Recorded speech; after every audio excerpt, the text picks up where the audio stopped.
way I do about you now.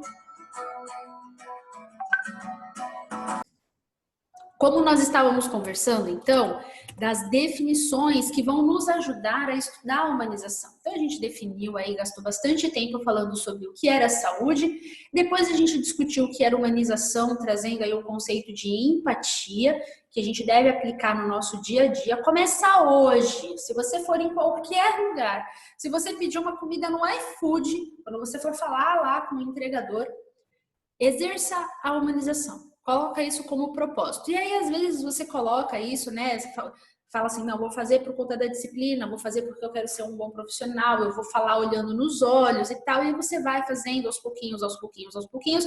E quando você vê, daqui a pouco você vai estar fazendo quase que no automático. A humanização, ela nunca pode ser automática, mas isso vai se tornar parte de você.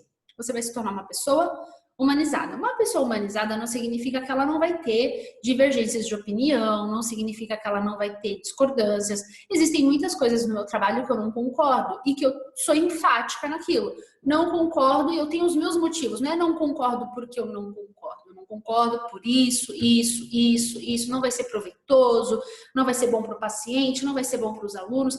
Eu tenho os meus argumentos. Podem não ser aceitos, mas eu tenho os meus argumentos. Mas eu também tento fazer isso da forma mais humanizada e ética possível, né? Agora, como qualquer ser humano, nós temos falhas, nós temos defeitos. E aí é bom sempre a gente tentar identificar essas falhas e quando for sinalizado para nós, por uma chefia, por um colega, a gente tentar consertar, né? Tentar não cometer aquelas falhas novamente. Tudo bem? Então, quando a gente fala de ética, e aí vai ter tudo a ver com o que eu acabei de falar, né? O que seria a ética? Nesse momento, eu gostaria que vocês entendessem o seguinte. Ética é além do que eu acho que é certo. Falar ou deixar de falar, fazer ou deixar de fazer. Nós, como profissionais da área da saúde, temos um código de ética. Então, a enfermagem tem um código de ética específico, a radiologia tem um código de ética específico, o farmácia geralmente segue o dos farmacêuticos, né? Uma vez que o Conselho de Farmácia não reconhece, está no processo de reconhecer, né, o registro do técnico de farmácia, mas em algum momento,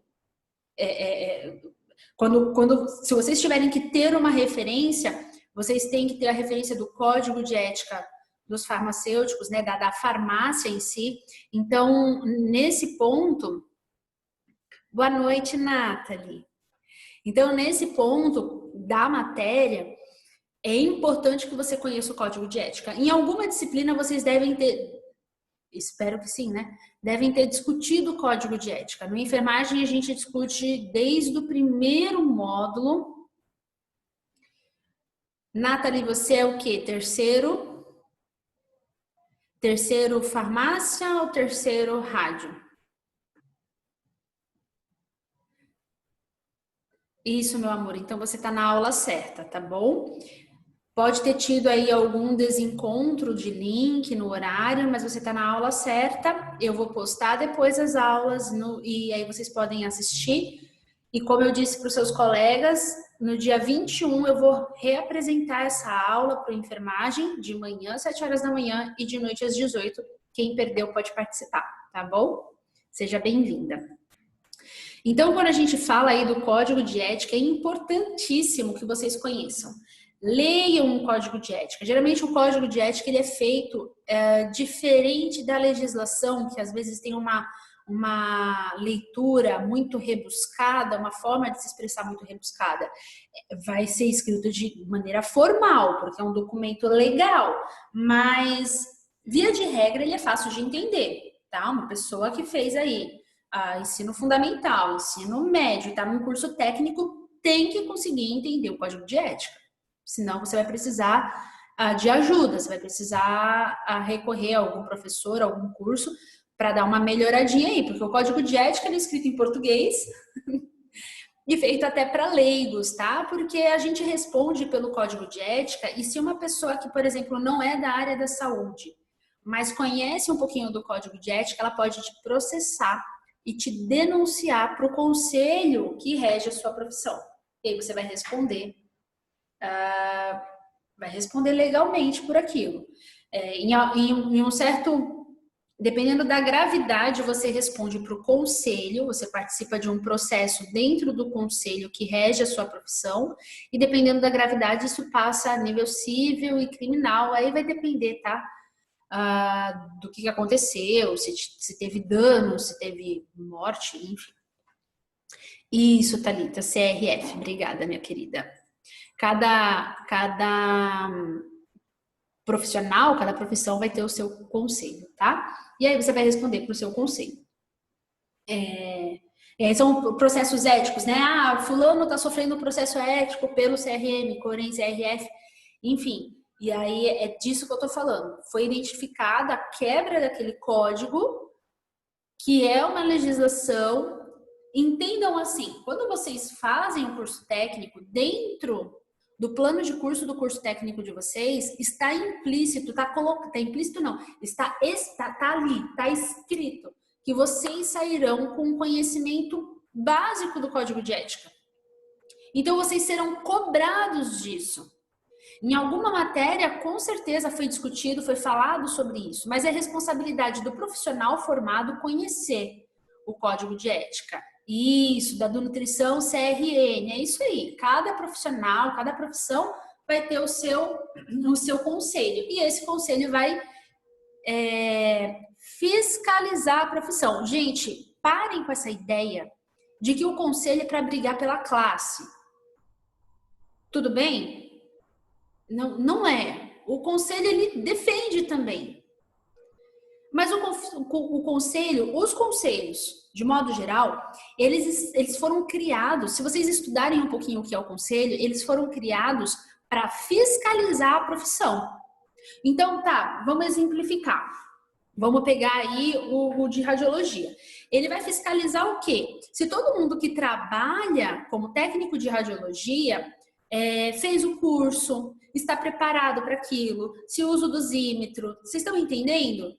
Nesse sentido, o conselho ele vai garantir que todos os profissionais registrados trabalhando naquela profissão tenham passado por aquilo que é exigido. O curso, as matérias básicas, entrega de documentos, que não responde nenhum processo ligado àquilo, ok? E em algum caso gravíssimo de processo, de perder o registro, porque... E aí a gente entraria em outro assunto que não tem nada a ver. O conselho vai agir. Quem briga pela classe, ganhar mais, ter mais direitos, tal, isso daí é coisa de sindicato, do próprio profissional, tá? Por que eu digo do próprio profissional? Isso eu falo para todos, enfermagem, radiologia, medicina, todos. O profissional, ele tem que ter um conhecimento, ele tem que ter uma bagagem, estudo mínimo para querer exigir alguma coisa. O que muitas vezes a gente vê? O profissional se forma na área da saúde, cai lá no hospital, não sabe nada, não sabe falar, não sabe se portar, não sabe cuidar do paciente, não sabe a parte técnica, não sabe nada. Fez o curso, sabe Deus como, chegou até ali, mas quer exigir. Quer ganhar mais só porque faz 12 horas, quer ganhar mais só porque acha que salva vidas. Então, a gente tem que ter discernimento, sabedoria. Eu estudei o suficiente? Eu faço realmente 100% o meu melhor? Eu faço valer a minha profissão sem nenhuma dúvida? Eu estudo constantemente para oferecer para o meu cliente, para o meu paciente o melhor? E aí, isso é uma coisa... Aí sim, a gente pode se juntar e querer exigir alguma coisa. Só para vocês terem noção, eu estou aqui há 1 mês e por N motivos a gente tinha uma jornada de trabalho de 6 por 12 e uma folga e foi pedido de forma incisiva por 90% dos profissionais que mudasse, que virasse 12 por 36, enfim. E isso foi feito pelo hospital. Não precisou sindicato, não precisou conselho. Vocês entendem? Num país livre, num país onde realmente as pessoas têm liberdade, as pessoas conseguem conversar diretamente com o patrão, com a empresa, e dentro das possibilidades a gente consegue negociar. Beleza? Esse é o objetivo de vida, né? Ter um país livre o suficiente para que patrões e subordinados, enfim, empregados, consigam conversar e consigam chegar num consenso. Tudo bem? Isso. Então, eu não sei se você estava, Thalita, eu tô no sul, aqui é um pouquinho diferente, tá? Dependendo do hospital, dependendo do regime. Aqui, alguns hospitais têm regime de 6 horas, trabalha todo dia 6 horas. No final de semana, trabalha 12 horas. Um dia e no outro folga, obrigatoriamente. Então, por exemplo, faz de segunda a sexta, 6 horas de tarde, das 13 às 19, e no sábado faz 12 horas, no domingo folga. No outro final de semana inverte e assim por diante. É um pouquinho diferente, tá? Cada hospital funciona de um jeito, cada instituição funciona de um jeito. E aí a gente tem que lutar aí, se eu posso dizer assim, por essa liberdade. Os profissionais se reúnem, entram num consenso que não é 100%, mas numa maioria entra num consenso e aí decide-se por aquilo que vai ser melhor para ambos os lados, né? Não pode ser bom só para o empregado, tem que ser bom para o empregado e para o empregador. Mas isso é uma discussão longa, hein? Isso daí dá pano para manga. Vamos voltar aqui no código de ética, tá? Mas só para esclarecer que o conselho não é para ficar brigando por direitos. Isso daí é outra coisa, tá? O conselho é para fiscalizar a profissão. Beleza, o código de ética profissional, então, é a obrigação de vocês conhecerem. Agora, vamos definir aí o que é ética, o que é moral, o que é o código de ética. A ética, ela vai definir o modo de ser, o caráter da pessoa.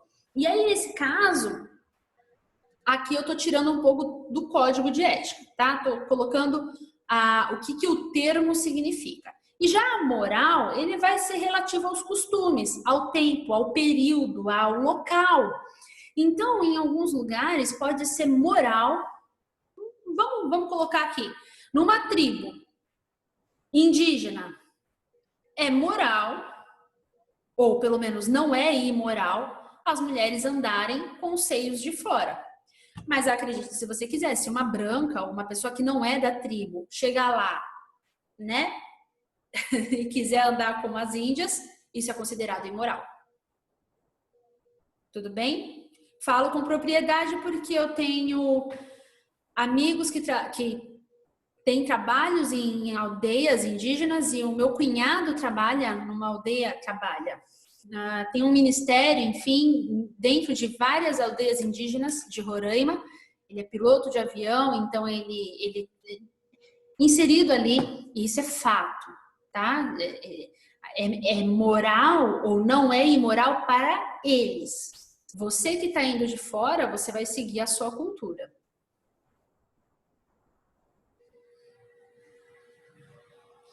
Exatamente. Exatamente. E eles têm isso muito bem definido, tá? Apesar de eles talvez não colocarem os mesmos nomes que a gente, né? Não falar da mesma forma que a gente, moral, ética, tal, mas eles têm esse senso de moral. Por exemplo, até mesmo dentro da nossa cidade, do nosso meio aí, a gente vive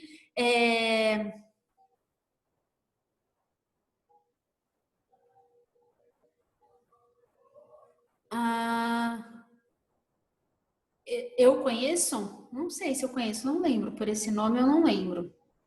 Mas, por exemplo, quer ver? A gente mora, vocês aí moram, né? No Guarujá, uma cidade no litoral. Aqui onde eu tô, Itajaí também, é tipo Guarujá. Isso é mais organizado, mais limpo, mas enfim, isso é outra história. É litoral. Então, não tem problema nenhum colocar um biquíni e ir até a praia, né? Colocar um shortinho bem curtinho e ir até a praia. Sair só de shorts e top, não tem problema nenhum. A única grande diferença daí e daqui é que aqui é muito frio. Pelo menos para mim é muito frio. Mas seria moral ir numa missa de biquíni? Sim ou não? Seria considerado normal? Vou na missa, domingo à noite, vou de biquíni, do mesmo jeito que eu vou para a praia. Não, tá? E aqui a gente está falando de respeitar o espaço até dos outros. Isso também é humanização. Lá é estabelecido um padrão, tá? E aquele padrão deve ser respeitado por quem vai frequentar. Assim como se eu for na sua casa, você determina as regras.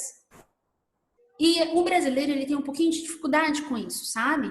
Mas o europeu, o americano, ele é mais tranquilo em relação a isso. Eles são mais sinceros. Então, por exemplo, faz de conta que vocês estão na minha casa, a gente pede uma pizza, come e assiste um filme. Aí eu olho o relógio e falo assim, olha, gente, 9h25, amanhã eu vou trabalhar, tchau. Todo mundo, por favor, né, que eu preciso dormir. Na Europa, isso é a coisa mais normal do mundo. Antes de eu falar, as pessoas já estão indo embora, porque tem esse senso muito, muito, muito fino, né? Eles têm isso muito claro e são muito respeitosos. E se o dono da casa falar, olha, eu preciso que você vá embora porque eu vou dormir, ninguém se ofende. Aqui no Brasil já a gente é mais cheio de dedos, né? É mais cheio de milindre, como vocês costumam dizer, mais cheio de mimimi. E isso é verdade. Então, para cada lugar, para cada tempo, para cada cultura, as coisas são vistas diferentes. Por exemplo, eu gosto de falar isso na sala de aula porque aí eu estou olhando de modo geral, né? Mas imagina que a gente está na sala de aula. Para o muçulmano, as mulheres que não estão com a cabeça coberta, elas são imorais, são espetaculosas, são mulheres que querem se aparecer. Prostitutas não cobrem a cabeça, né? Odaliscas não cobrem a cabeça. Mulheres de respeito, de família, usam o véu. E isso é uma questão moral para eles. Teoricamente não está no Alcorão como lei, mas é uma questão moral. Então, entre eles, uma mulher de respeito usa o véu fora de casa ou na frente de outros homens, ok? Que não é o seu esposo. Isso é uma questão de costumes, tá? Não vou nem entrar aqui na questão de crença, religião, que não é o foco. É uma questão de costume. Para nós, uma mulher de cabeça descoberta, tranquilo. Para nós seria imoral, ainda mais, né, no Brasil, tropical e etc., seria imoral sair sem sutiã, sair sem calcinha na rua. Isso seria imoral. Atentado violento ao pudor e assim por diante. Tudo bem? Então, perceberam? A gente falou aí dos indígenas, falou dos muçulmanos, falou dos brasileiros, e a gente percebeu aí que realmente a moral ela vai ser relativa aos costumes. Já a ética, esse modo de ser, o caráter, né, aquilo que eu acho ético, é muito pessoal também. Porém, pode ser determinado, e aí entra o código de ética. Para cada profissão vai ser determinado ali, né, artigo 1, artigo 2, aquilo que você pode e não pode fazer. Tudo bem? Exato, Cris.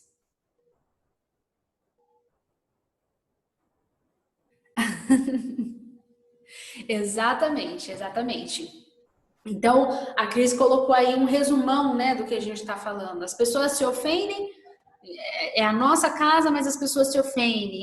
Tem outras coisas também, né? O brasileiro, ele tem muito não me toques, não fale, não olhe, não fale do meu filho. E já dependendo da cultura, é bem diferente. É isso que eu gostaria que vocês captassem e entendessem. Beleza. Para a gente definir aí o que é ético, o que é moral, a diferença, pensando nos princípios, né, e nos códigos, então vamos lá. Os princípios éticos. O ético é um princípio. Alguma coisa pode ser ética para mim e para outra pessoa não. O ético é permanente, principalmente quando envolve crença, religião, quando envolve profissão, né? O código de ética ele é permanente. Não é assim, ó, vale para Cris, mas não vale para o Carlos.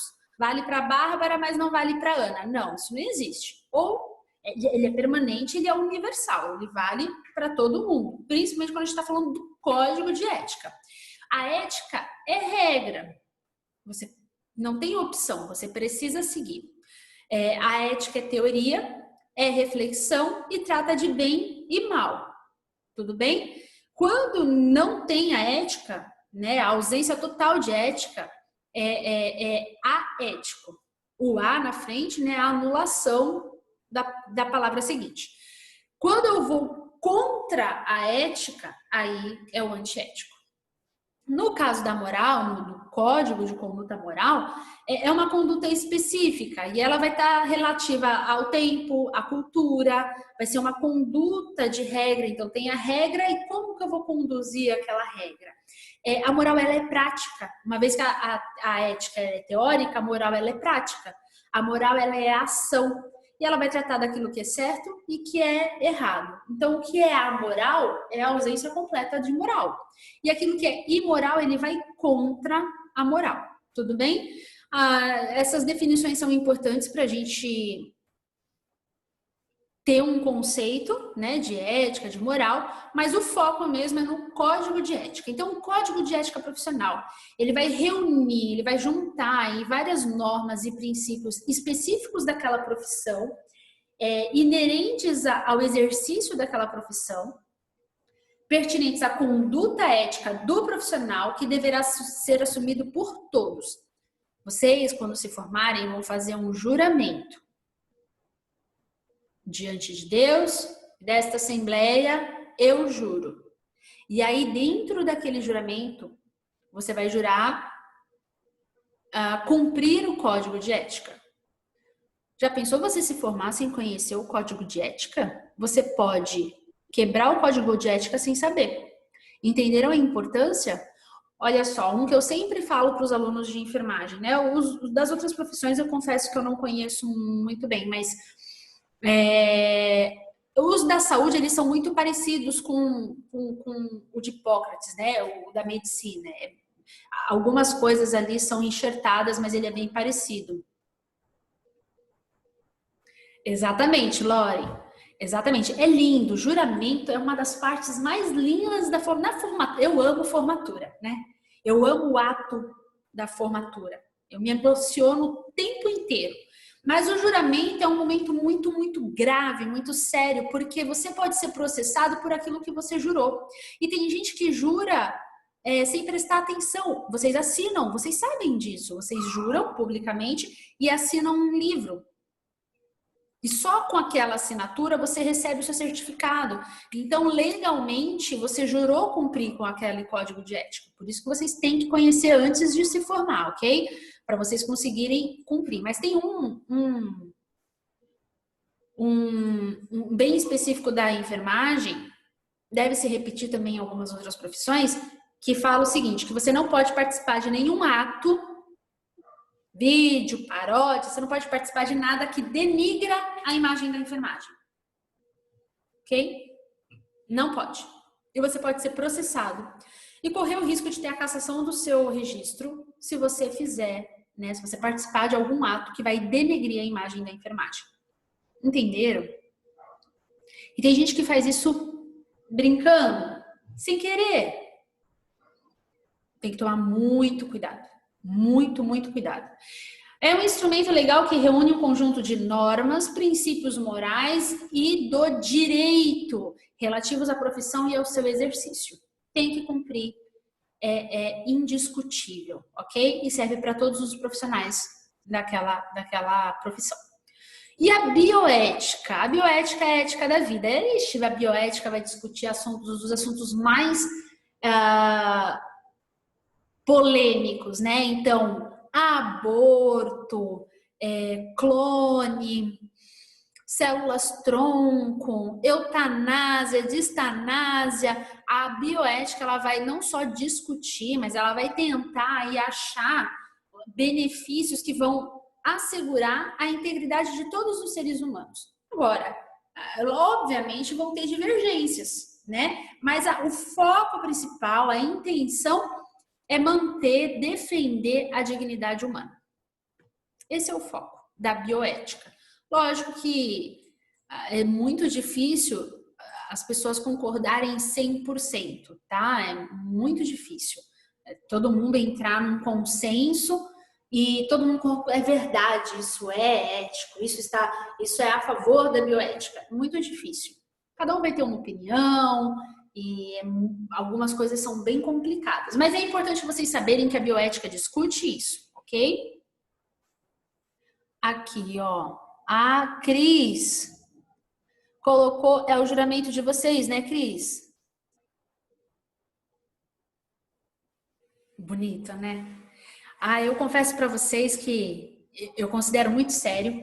Antes dos alunos de enfermagem irem para o estágio de enfermagem, eu sempre faço uma reunião com eles e faço eles fazerem uma prévia do juramento. Claro que não é válido legalmente, mas para eles entenderem o peso do que é exercer, né? Então, a gente faz sempre uma reunião onde eu coloco algumas coisas importantes sobre o estágio e aí depois todo mundo levanta e faz o juramento, né? Para responsabilizar, né? Bom, então, como eu disse, a bioética ela vai reunir todos esses assuntos super polêmicos: economia, política, religião, cultura, ambiente, sexualidade, psicologia. São muitos assuntos divergentes. Nem todo mundo vai pensar igual. As pessoas vão pensar muito diferentes umas das outras. E isso faz parte da vida e é isso que torna tudo tão interessante. A gente só precisa aprender a respeitar, né, e tomar muito cuidado com os radicalismos.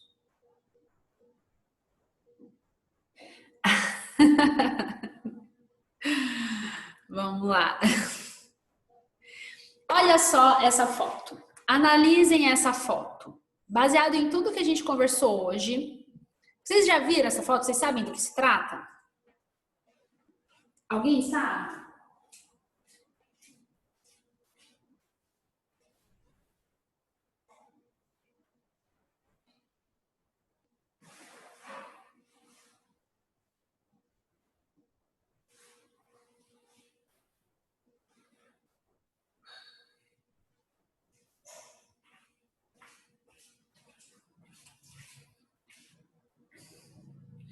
Esse rapaz que tá na foto, ele é médico. Tá vendo? A Dirlene sabe até o nome. Dr. Marcos Harter, é assim que fala? Não sei o nome dele, eu sei que ele é um ex-BBB, né? Um ex-Big Brother. E ele... acho que depois que ele tinha saído, era famosinho, né? Isso, ex-BBB. Depois que ele saiu, ele era médico, enfim, cirurgião plástico, ele postou essa foto no Instagram. Ai, que coisa linda! Né? Comendo no meio de uma cirurgia, paciente aberto, sítio cirúrgico potencialmente contaminado, né? Podendo contaminar o sítio cirúrgico. Ele abaixou a máscara e aqui nem tinha nada de pandemia, tá? Dentro do centro cirúrgico a gente fica dentro da sala, não dentro do centro, mas dentro da sala cirúrgica, uma vez que a cirurgia começa, é máscara o tempo todo. Não se tira a máscara para absolutamente nada.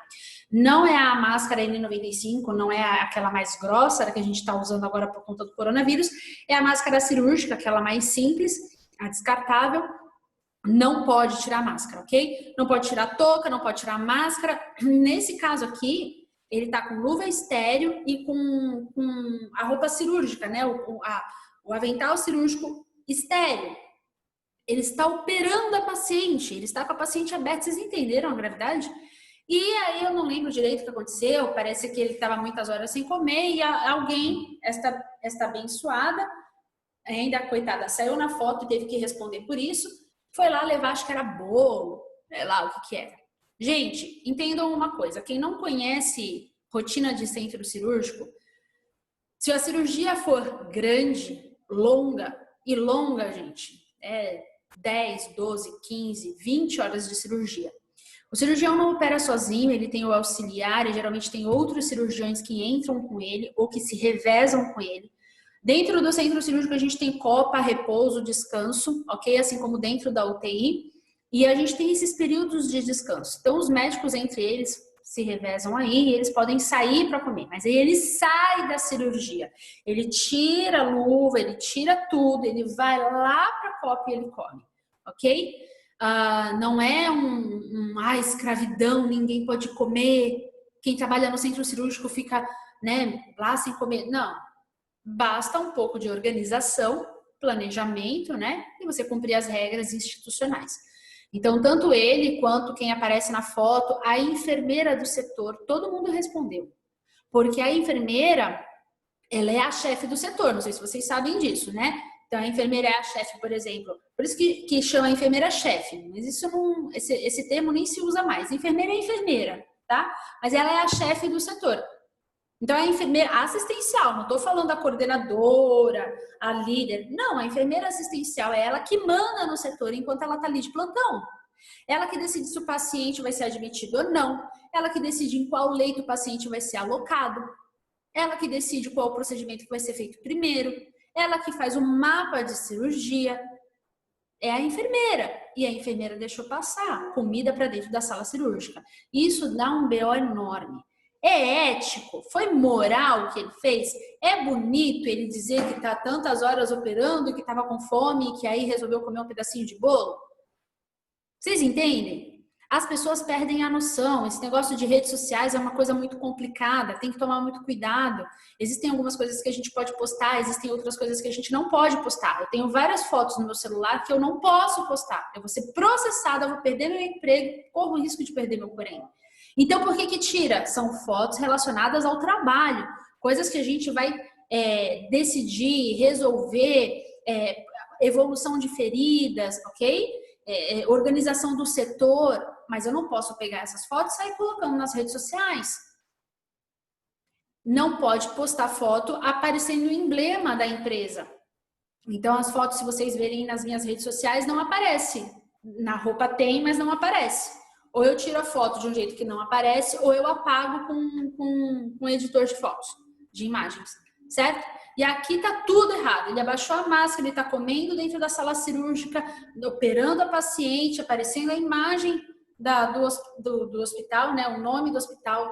Então, ele fez tudo errado, tá? Eu não sei o desfecho do caso, mas é só para vocês entenderem que uma coisa que poderia, na cabeça dele, ser inocente, prejudicou toda a carreira dele, tá?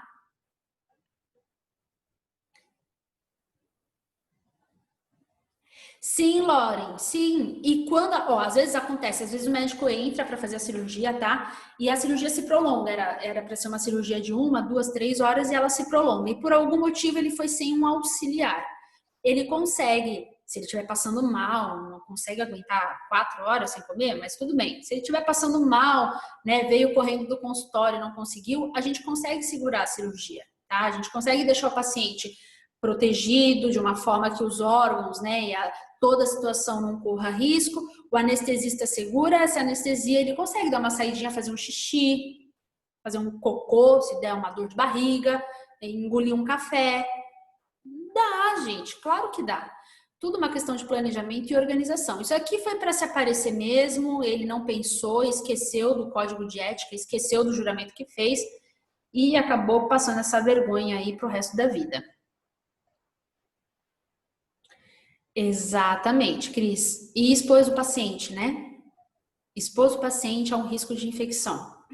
Só o fato de você abaixar a máscara no ato cirúrgico, você expõe o paciente a um risco de infecção.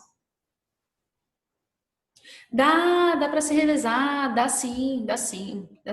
Mas é difícil, gente, ter uma cirurgia que o médico fica tanto tempo que ele tem que sair para comer. Porque assim, quem prepara a sala de cirurgia não é o médico, é a enfermagem. Quem separa todo o material que vai usar não é o médico, é a enfermagem. Quem leva o paciente para a sala é a enfermagem. Quem prepara o paciente para o anestesista é a enfermagem. Quem liga tudo é a enfermagem, quem monitora é a enfermagem. O médico só entra para fazer a cirurgia, então não tem como ele chegar correndo, já entrar e não dar tempo de comer. Não tem como. É que quando a gente conhece a rotina, a gente vê o quanto, né, como ele foi. Faltou inteligência, faltou pensar. Realmente a foto foi para se aparecer e acabou dando no que deu, ok? Mas não existe isso. Ele veio correndo do consultório, já entrou, não comeu. Eles sempre passam pela copa antes, tomam um cafezinho. Não estou dizendo que é de boa. É corrida, é uma loucura.